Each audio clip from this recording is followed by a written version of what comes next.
Hi friends, welcome back to my another mini vlog. Good morning friends. ఈరోజు morning వచ్చేసి పొద్దున్నే papaya cut చేస్తున్నాను. Last night అంతా కూడా బయటికి వెళ్ళేసి ఏది పడితే అది తినేసి వచ్చేసాము. దానివల్ల స్టమక్ అంతా అప్సెట్ అయిపోయింది. ఇంక ఇప్పుడు ఏదైనా తింటే స్టమక్ ఇంకా ఘోరంగా తయారవుతుందని చెప్పేసి పొద్దున్నే పపాయ కట్ చేసి అందులో పింక్ సాల్ట్ ఇంకా పెప్పర్ యాడ్ చేసి ఇచ్చాను. మా పాప తింటుందనమాట. ఇక ఫ్రూట్స్ కాబట్టి చిల్ అవుతున్నారు.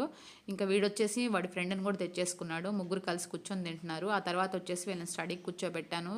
రేపు మా వాడికి ఎగ్జామ్ ఉంది. అస్సలు మొండికేస్తున్నాడు చదవమంటే. ఇంకా ఆ తర్వాత వచ్చేసి ఇంట్లో చిక్కుడుకాయలు ఉంటే వాటిని కొంచెం ఫ్రై చేద్దామని చెప్పేసి చిక్కుడుకాయ ఫ్రై స్టార్ట్ చేసేసాను వాళ్ళని స్టడీకి కూర్చోబెట్టేసి. ఇంక ఇందులో వచ్చేసి కొంచెం ఉప్పు పసుపు వేసుకొని హై ఫ్లేమ్లో ఫ్రై చేయాలి. చిక్కుడుకాయలని ఫ్రై చేసేటప్పుడు కొంచెమే కారం యాడ్ చేస్తాను. నేను ఆల్రెడీ చిల్లీస్ వేసా కాబట్టి. తర్వాత వచ్చేసి మజ్జిగ కోసం అని చెప్పేసి ఒక కప్పు పెరుగు తీసుకొని దాంట్లో పుదీనా, కొత్తిమీర ఇంకా జీరా పౌడర్, కొంచెం నిమ్మరసం యాడ్ చేసి సాల్ట్ యాడ్ చేసేసుకుని